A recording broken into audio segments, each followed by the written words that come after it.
Olá, começa agora o Fato e Opinião. E essa semana estou aqui com Eliezer Santos. Tudo bom, Eliezer? Tudo bom? Prazer estar de volta aqui no programa.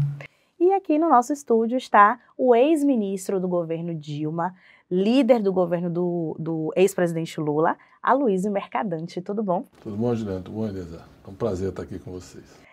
Você está aqui, né, em Salvador, né? Chegou aqui ontem, quinta-feira, para participar aqui, do seminário Conjuntura Política e Econômica, Alternativas de Saída da Crise. Bom, a gente vai bater um papo bacana aqui. Você que já participou aí, já fez uma maratona de entrevistas aqui em Salvador, né? Eu falei que vou denunciar pela exploração da terceira idade. Mas é bom te ouvir, né? Você que é um petista histórico. E é bom a gente fazer essa avaliação, essa análise do que foi os governos de Dilma e de Lula, quais os impactos nesse governo atual, né, no que gerou aí a eleição do presidente Bolsonaro. E vamos falar também, né, dessas alternativas de saída dessa crise, né, um plano de emprego, renda, e falar também de reforma tributária.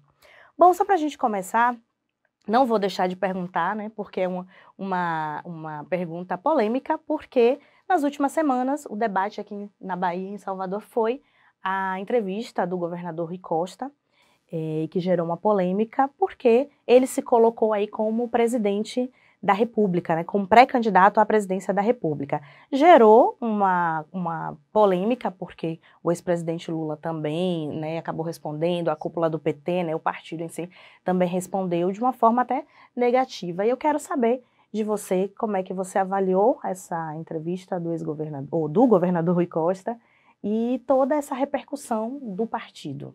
Eu considero o Rui Costa, eu conheço há décadas, eu já estou 40 anos no PT, na realidade, antes de existir o PT, eu já estava militando 45 anos antes. Conheci o Lula ali em 76, não existia PT. Então eu tenho uma história muito dedicada ao partido, a esse projeto. E o Rui é uma liderança extraordinária. É um governador que no cenário que nós estamos, com os desafios que o PT teve, os ataques que nós sofremos, que tem 75% dos votos, num estado importante como a Bahia, você tem que parar para analisar. E acho que ele está fazendo um grande governo, ele fez mudanças muito importantes.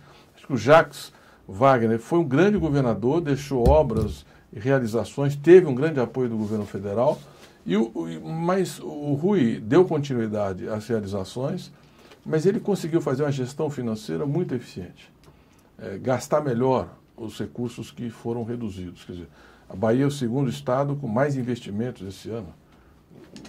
Está encostado com o São Paulo, que é um orçamento que não tem comparação. Se você olhar o orçamento per capita, a Bahia é o 20º país. Esse ano talvez seja o 18º, 19º estado da federação.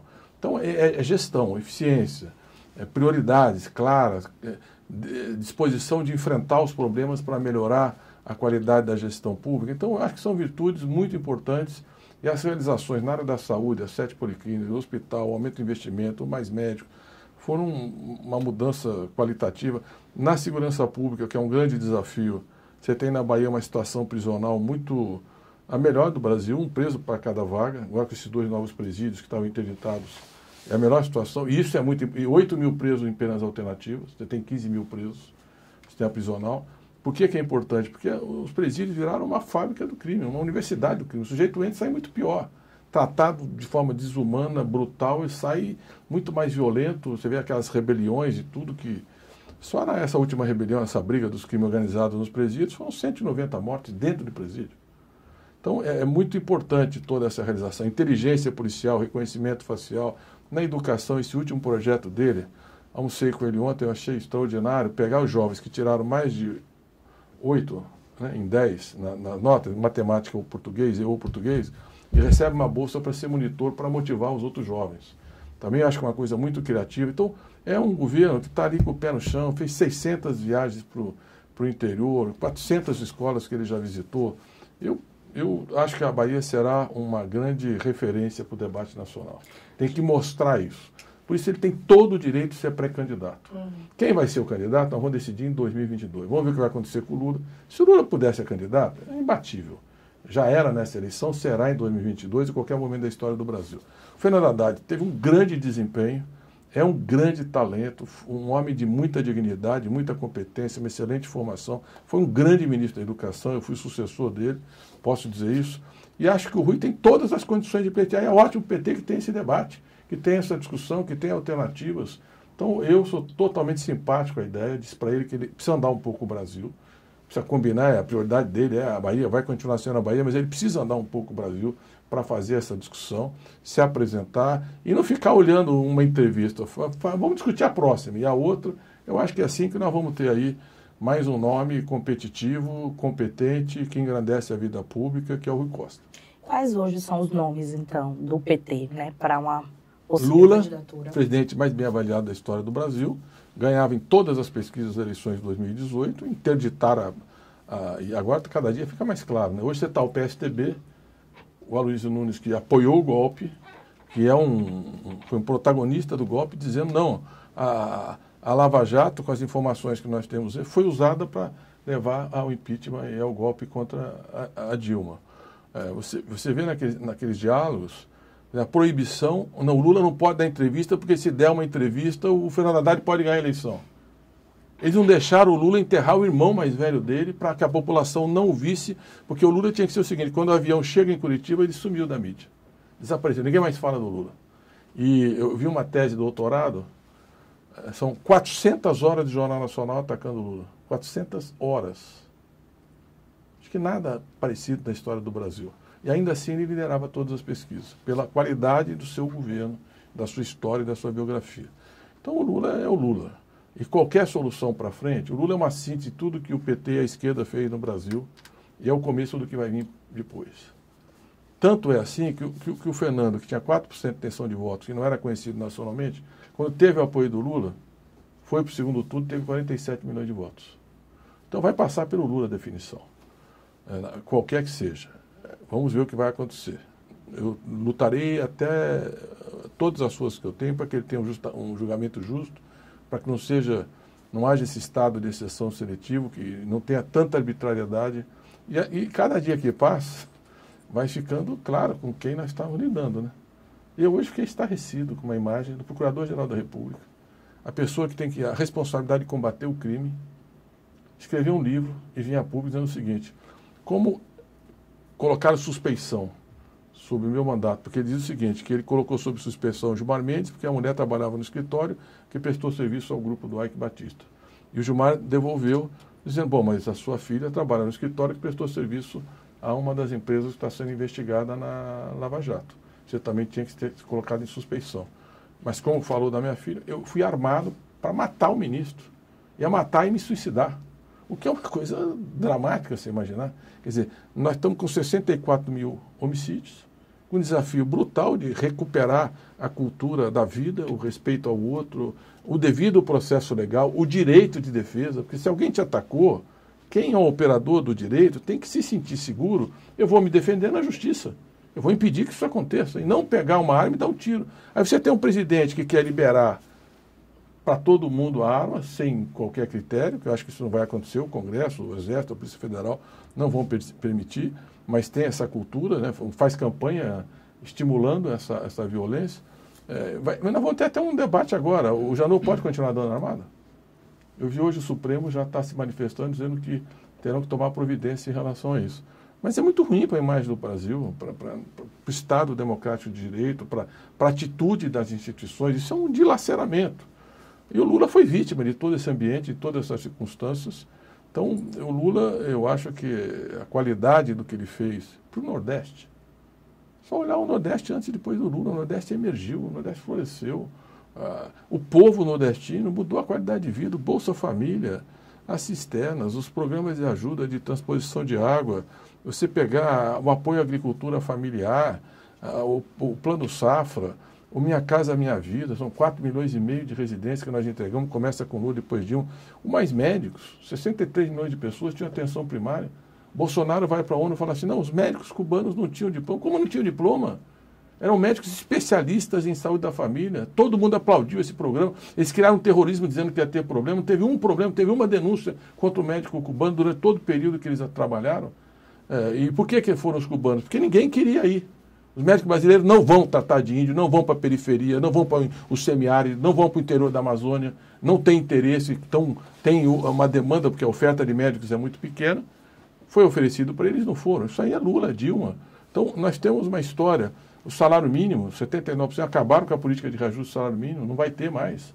Os direitos que foram preservados, é a imprensa, a liberdade de imprensa, a liberdade de expressão, a democracia, o respeito às instituições. Quando que o PT agrediu com todas as acusações que sofreu, ou o Ministério Público, ou a Justiça, ou a própria imprensa? Então, eu vejo que tudo isso fortalece o nosso legado e o nosso projeto. Acho que o Rui vai se colocar neste campo popular para ser um defensor desse legado, dessa história. Assim como o Fernando Haddad. E o Lula terá um papel decisivo. Eu vejo com muita simpatia essa disposição dele e acho que ele vai melhorar a qualidade do debate, principalmente apresentando o que ele fez. Mais do que um discurso, dizendo, eu fiz, eu construí, eu realizei. Eu acho que a Bahia é uma grande vitrine nacional. Então, Lula, Haddad e Rui Costa. É isso. E Mercadante? Eu? Não. Eu hoje eu já dei a minha contribuição, já exerci todos os cargos, sou muito grato por isso, mas a minha função é outra. Eu acho que ajudar a formular políticas, como eu estou fazendo, esse programa de emprego, essa proposta de reforma tributária. Nós criamos uma estrutura no PT que se chama NAPs, Núcleos de Acompanhamento de Políticas Públicas. Cada área do governo tem um núcleo. Tem um núcleo da área da economia, da saúde, da educação. E a gente, por exemplo, dia 2 agora, vamos fazer um grande evento sobre educação em Brasília. Um grande ato, com várias entidades e tal. A gente ajuda a pensar a agenda, a pauta. Fundeb, por exemplo, nós estamos entrando em setembro, não foi renovado o Fundeb, é uma emenda constitucional, tem que ser votado nas duas casas. Vocês viram a dificuldade de tramitar uma emenda constitucional, qualquer que ela seja, é muito complexo, ainda mais no ambiente que o país atravessa. Estamos entrando em outubro. Se não for aprovado o Fundeb, a educação básica pública vai perder 158 bilhões de reais. Vai colapsar o sistema educacional. Então, nós estamos monitorando essas questões que são fundamentais. Como é que você mantém o padrão de financiamento da educação pública? Eles estão destruindo o padrão. Acabaram com a vinculação dos royalties do petróleo, que é uma coisa que nós tínhamos deixado, o Fundo Social do Pré-Sal para a educação. Acabaram com os 18% da receita. E o Paulo Guedes, essa semana, disse o seguinte, vão acabar com qualquer vinculação. Não tem mais 25% do orçamento para o município para a educação, não tem para o Estado. E assim os deputados vão poder ter mais poder. Não, eles vão desmontar a educação pública, que é o que eles querem. A visão dele é de Chicago, onde ele se formou, do Friedman. Qual é a ideia? Quem oferece a educação é o mercado. Toda escola é privada. Aí o pobre, você dá lá um valezinho para ver se ele consegue entrar na escola. Quem tem renda tem, quem não tem, não tem. É o que o Weintraub disse ontem. Ele repete isso toda vez. Não. Quem teve filho, quem pariu Mateus, que se responsabilize por Mateus. Não é o Estado que tem que garantir a educação. Mas isso não é o que está na Constituição e nem na história. Quer dizer, a Inglaterra discute agora acabar com a educação privada, só tem escola pública. O Japão fez essa mudança 350 anos atrás. O Estado tem que garantir a mesma opção, porque o filho do pobre começa a ter alguma oportunidade na escola. Então, a escola, quem estuda, escolhe o que vai fazer na vida. Quem não estuda é escolhido ou não. Então, nós precisamos permitir que os filhos da pobreza estudem, possam crescer, ter oportunidade. Então, são visões muito distintas de sociedade e esses núcleos nós fazemos esses debates, acompanhamos todas as áreas e estamos oferecendo alternativas para ter propostas para frente. Já que o senhor falou aí sobre educação, sobre educação, o senhor foi ministro da Educação também, no governo Dilma. 2 vezes. E o governo Bolsonaro, em menos de um ano, já está no segundo ministro de Educação, com perfis que fazem uma pauta majoritariamente de enfrentamento ideológico. Isso, pelo menos, é o que eles externam na imprensa. Qual é a avaliação que o senhor faz dessa área que o senhor já chefiou no governo? Quais prejuízos a gente pode ter com relação ao Fundeb, com relação ao orçamento do próximo ano, a arrumação executiva da pasta? Eu acho que essa neblina que eles criam, fake news, provocações, frases de efeito, etc., serve um pouco para encobrir o desmonte da educação pública e o retrocesso que nós estamos. Eles já acabaram com a educação tempo integral, que é o que tem de melhor, é o caminho. Nós não temos hoje infraestrutura nas escolas para que todos os 60 milhões de estudantes tenham estudo em tempo integral. Mas você tem que ir avançando nessa direção. Nós fizemos, por exemplo, o programa Mais Educação, que era o quê? Você aumenta a jornada, reforça português, matemática, ciência e cultura e esporte. A criança fica mais tempo na escola e o desempenho dos indicadores educacionais é muito melhor dessas escolas que as outras escolas. Você pega os Institutos Federais de Educação, que é uma escola de ensino médio federal, o PISA, que é aquele exame internacional que é o OCDE, que é a Organização dos Países Mais Ricos, faz uma vez a cada 3 anos, os institutos federais seriam o segundo, se fosse um país, seria o segundo país do mundo, entre todos os países, em linguagem, o 11º em matemática e o 30º em ciência. Ou seja, nós seríamos de longe o melhor país da América Latina. Não é a realidade da rede de educação. Então nós temos escolas públicas de excelente qualidade. Eles estão desmontando. Ontem ele falou, não, eu quero a zeba gorda, que são os professores que ganham muito. Mas como? Não existe educação sem o professor, sem a mediação. Você tem que valorizar o professor, estimular a formação do professor, respeitar o professor, dialogar, envolver numa política. Aí você pega a gestão das universidades. O princípio da autonomia universitária é secular. Uma vez eu fui visitar a Universidade de Coimbra. O Brasil chegou muito tarde no ensino universitário. Quando foi proclamada a República, todos os ministros, todos, tinham sido formados em Coimbra. Ninguém era formado no Brasil. Não tinha universidade no Brasil na República. Primeira universidade brasileira, nós tivemos algumas escolas isoladas, quando a família imperial veio para o Brasil, e depois, em 1920, nós vamos ter a primeira universidade do Brasil. A primeira universidade na Itália, Bolonha, de 1080. Nós estamos falando de 900 anos de atraso, quase 900 anos de atraso. Cambridge, Harvard em 1648, mas Oxford, Universidade de Paris, Universidade de Coimbra. Eu fui em Coimbra, e no campus de Coimbra, que é um lugar lindo, tem a Biblioteca Manuelina, da época do Dom Manuel, em 1500.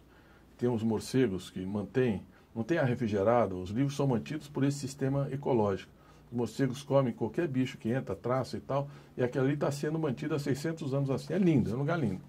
E o campus é bonito, tem uma vista, e embaixo tinha um negócio, eu falei, mas o que é aquilo ali? Parece uma cadeia dentro da universidade? Ele falou, não é. Mas por que, como cadeia? Não, porque no passado, a autonomia universitária, nenhum membro da universidade podia ser preso, a não ser se fosse julgado e preso dentro da universidade. Tal era a autonomia. O que era a autonomia? Perante o poder monárquico, perante o poder da igreja, quer dizer, a universidade, ela, para ter ciência, precisava ter liberdade de pensamento, precisava ter autonomia. Então, é um princípio secular, está na Constituição brasileira. Eles nomearam os ministros sem nenhuma representatividade. Então, vou pegar a Universidade Federal do Ceará. O mais votado teve 8 mil votos, o segundo teve 7 mil votos, o terceiro teve 610 votos. O segundo, é a lista tríplice. O segundo retirou no Conselho Universitário e falou, eu vou apoiar o mais votado. Então, você juntando ali, os dois tinham 15 mil votos. Aí ele nomeou um com 610 votos, porque era bolsonarista. Não vai governar, os estudantes já ocuparam a reitoria, já está a confusão. Mais da metade das nomeações são reitores biônicos. Quem passou pela universidade sabe que jovem é irreverente, que tem pressão, que tem debate, que tem divergência. E esse contraditório, essa discussão, essa pluralidade, é a essência do pensamento crítico da universidade. Você tem que botar um gestor que dialogue, tenha reconhecimento da comunidade, com critério, formação, tempo de universidade, tem alguns critérios para ser reitor. Ele está destruindo o mecanismo da autonomia. Aí você vê uma manifestação como aquela do 15 de maio, foi gigantesca, a maior que eu já vi na história da educação, depois junho, depois setembro, vai continuar assim. Nós vamos viver um período muito difícil, porque vai ter uma resistência dura da educação dos professores, estudantes, servidores em geral, desse desmonte, desse retrocesso. E quem perde com isso? Perde o jovem que está lá estudando. O Brasil não vai conseguir resolver os problemas do desenvolvimento se não priorizar a educação, ciência e tecnologia. Se é uma área que tem que investir, é essa. Não pode. Uma passagem. O Obama, quando faz um discurso no parlamento que chama o Estado da Nação, uma vez por ano o presidente vai lá e discute o Estado da Nação. Estava na crise. E ele vai e fala assim, nosso país é um avião, nós vamos ter que jogar carga fora, porque nós estamos vivendo uma crise, senão o avião não vai chegar até o aeroporto. Isso em 2009, 2010. Agora, para a gente chegar, tem 2 motores que têm que ser mantidos funcionando. A educação, ciência e tecnologia. Sem isso, nós não chegaremos. Então, na crise, eles aumentaram a verba do crédito educacional. Sabe qual é o volume de créditos que os Estados Unidos deu para os mais de 90% dos estudantes financiam a universidade, com financiamento, que é um período de 30 anos, com taxa de juros subsidiada, ele aumentou 40% o crédito. 1 trilhão e 300 bilhões de dólares de crédito estudantil. Aí ontem o ministro fala assim, não, nós podemos ter um déficit de 14 bi. 1 trilhão e 300 bilhões é o crédito estudantil nos Estados Unidos. 90% dos jovens tiveram crédito. Como é que um pobre vai estudar se não tiver financiamento para estudar na universidade privada? O custo da ignorância e da exclusão é muito maior que o esforço do país de botar esse jovem, principalmente quando não tem emprego, esse não emprego e não estudo, é a pior coisa, é a porta para o crime e para o descaminho. Então você precisa fortalecer a educação, o ProUni, o FIES, a expansão das universidades federais.